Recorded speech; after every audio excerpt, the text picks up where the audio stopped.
करके वो लोग सबका पैसा खाते हैं, जैसा इन्होंने बताया, बेचारों को सबको लूटा लाटा है, बहुत परेशान कर दिया। पर कोई एक तो सच्चा आदमी होना चाहिए, कोई तो एक सच्चाई से बात कर रहा है, लेकिन उसके समर्थक कहाँ हैं? वो तो समर्थक उसी चोर के होंगे, क्योंकि वो चोर उनको पैसा देता है। जो ऐसे ऐसे साधु यहाँ हो गए, उनके बारे में अपने अखबारों में इतना ज्यादा लिखा गया था कि लोग अभिभूत हो गए। उसके बाद बाहर जाकर के वो शहंशाह बन के घूम रहे थे और उन्होंने रोल्स रॉयस से खरीदी, ये खरीदा, वो करा, और इस चीज से सब दुनिया अभिभूत थी कि वाह साहब कैसा इन्होंने अच्छा इनको बुद्धू बना के रखा हो। लेकिन सत्य जो है ये हमारे अंदर निहित है। सत्य को हमें अपने मज्जा तंतु पे जानना है, अपने सेंट्रल नर्वस सिस्टम पे जानना है। जैसे ये चीज ठंडी है या गर्म है, ये जिस तरह से हम जानते हैं उसी तरह से हमें सत्य को अपने सेंट्रल नर्वस सिस्टम में जानना है, माने जिसे हम कहते हैं कि ये हमें विद होना चाहिए, इसका बोध होना चाहिए। बोध का मतलब ये नहीं कि हमने किताब जाके पढ़ी। संत तुकाराम ने कितनी किताबें पढ़ी, ज्ञानेश्वर जी वो तो इतनी छोटी उम्र में ही समाधि प्राप्त कर गए। हमारे यहाँ कौन से साधु संतों ने यूनिवर्सिटी की डिग्री ली थी? और जो डिग्री लेते हैं उनमें से कितने साधु संत हुए? वो यही डिग्री लेकर आते हैं कि कैसे लोगों को बेवकूफ बनाया जाए। जब वो कोई डिग्री वाला साधु संत हो गया तो समझ लो सबकी हालत खराब होने वाली। समझना ये चाहिए कि सत्य को जानने के पहले हमें नम्रता में उतरना है। अभी तक हमने सत्य को नहीं जाना है। हमने जो अभी तक जाना है वो दूसरों की लिखी हुई बातें, दूसरों की पढ़ी हुई बातें, जो 4 लोगों ने बता दिया वो जानते हैं। इसने ये कहा, उसने ये कहा, उसने ये बताया, लेकिन हमने अपनी सेंट्रल नर्वस सिस्टम पे कुछ नहीं जाना। हमारी जो मज्जा संस्था है उस पर हमने कुछ नहीं जाना, उसका हमें अनुभव नहीं आया। एक तो इस नम्रता पर हम आए कि फिर हम जिस सत्य को जानते हैं वो सत्य बड़ा अधूरा था। सत्य में जो आप साइंस में जानते हैं वो वहां है, इसलिए आप जानते हैं, नहीं तो आप क्या जानिएगा कि कार्बन में 4 वैलेंसीज होती है, ये आप देखते हैं, इसलिए आप कहते हैं कि वहां है। इसमें कौन सी बड़ी बड़ी बात हो गई? जो है वही ना आप बता रहे हैं।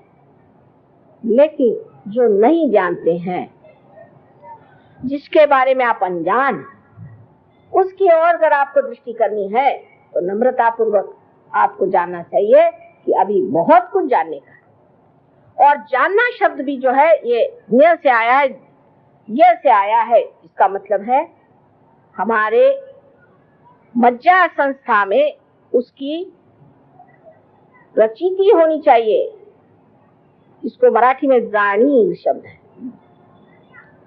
इस बात को आप समझ लीजिए कि अपने बुद्धि के जो आप हथकंडे घुमा रहे हैं या उसी से जो कुछ डोरे निकाल निकाल करके सारी दुनिया को नचा रहे हैं, उसमें आप भी नाच जाइएगा, आपके बच्चे भी नाच जाइएगा और सारी दुनिया नाचती रहेगी और कुछ फायदा नहीं। सत्य को जानना चाहिए, या आप नम्रता पूर्वक पहले अपने अंदर स्थित कर दो। आप कुछ भी हो, जब तक आप आत्म साक्षात्कारी नहीं हैं तब तक हमारी नजर में आप अनजान। आत्मा का जब तक आपके अंदर प्रकाश नहीं है तब तक आपके पास वो अंतर्दृष्टि आई नहीं जिससे आप हमारे रंग को या कबीर के लाल रंग को समझ नहीं पाए। मेरे लाल की लाली इत देखूं इत लाल, मैं गई देखन लाली हो गई लाल, मैं ही हो गई लाल। कौन सा लाल रंग था वो, किसकी बात कर रहे थे?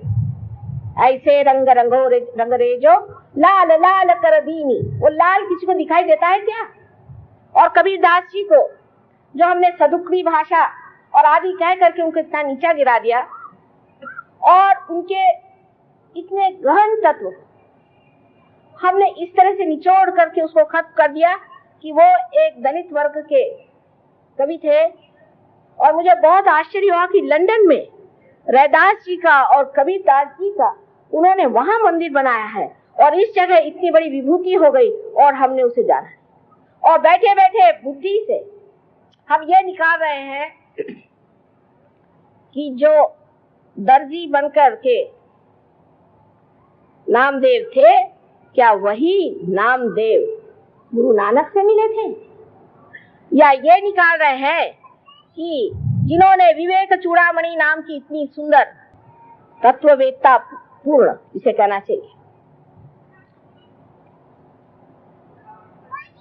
पुस्तक लिखी, ऐसे महान, ये तो बुद्धिवादियों को यही महान लगता है जिसमें वो चक्कर गिन्नी घुमाए, और उन्होंने इतनी ऐसी बात कैसी लिखी जो सौंदर्य लहरी में है कि माँ की तुम स्तुति करो बस, और कुछ करो नहीं।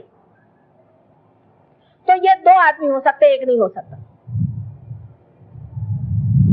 ये हमारे अक्लमंद जो लोग हैं, उन लोगों ने ये बातें ला के रख दी। ये सत्य को कैसे खोज सकते हैं? ये अहंकार का अन्वेषण है। अहंकार की ये झलक ही नहीं पर पूरे तरह से आक्रमण है अपनी समाज पर, जहाँ पर कि एक अहंकारी अपने दिमाग में कोई बात सोच लेता है और क्योंकि उसको लिखना पढ़ना आता है, या वो बड़ा भारी प्रोफेसर है या टीचर है या बोल सकता है, भाषण दे सकता है, लोगों पर छापता है। यहाँ ऐसे बहुत सारे तत्ववेत्ता है। एक हमने परसों सुने कि वो जा करके सब मारवाड़ी लोगों में जा करके बहुत ज्यादा रुपया कमा रही है और उनको लोग बड़ा तत्ववेत्ता समझते हैं। और वो गरीब लोगों से बताती हैं कि देखो भाई, गरीबी ठीक है, कोई हर्जा नहीं, ये तो पूर्व जन्म के कर्म से तुम पा रहे हो, और आप किस पूर्व जन्म के कर्म से ये कर्म कर रहे हैं, और आपका अगला जन्म क्या होगा। तो बुद्धि के तत्व में सबसे बड़ी जो चीज, जो महत्वपूर्ण घनी बात है, वो एक ही है कि हमारे अंदर धर्म जागृत होना चाहिए। जब धर्म जागृत होता है तभी हम सत्य को जानते हैं।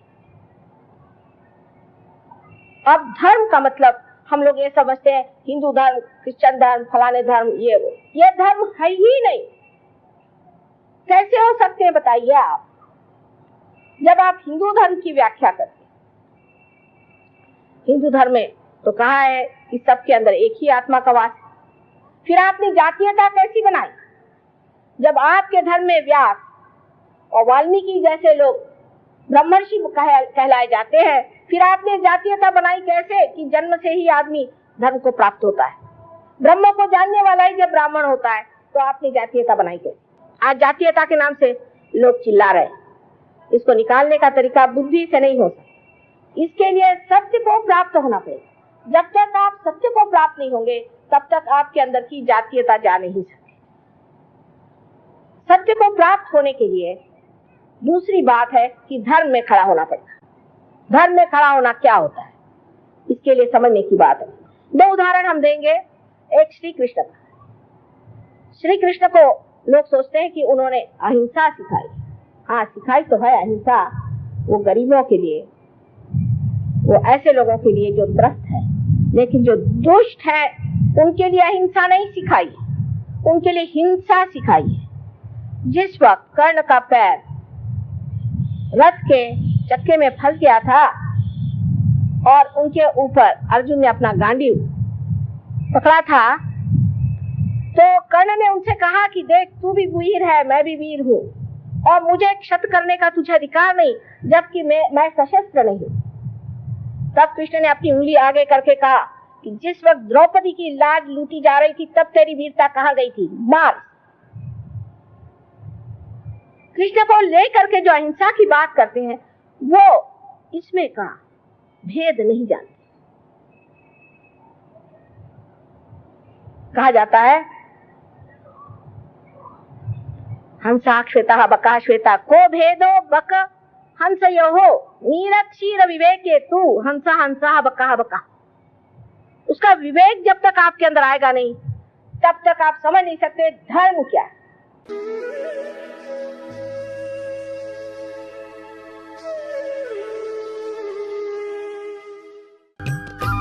सब्सक्राइब कीजिए कुंडलनी जागरण को और प्रेस कीजिए बेल आइकन को, जिससे कि आपको मिल सके हमारी लेटेस्ट वीडियो सबसे पहले।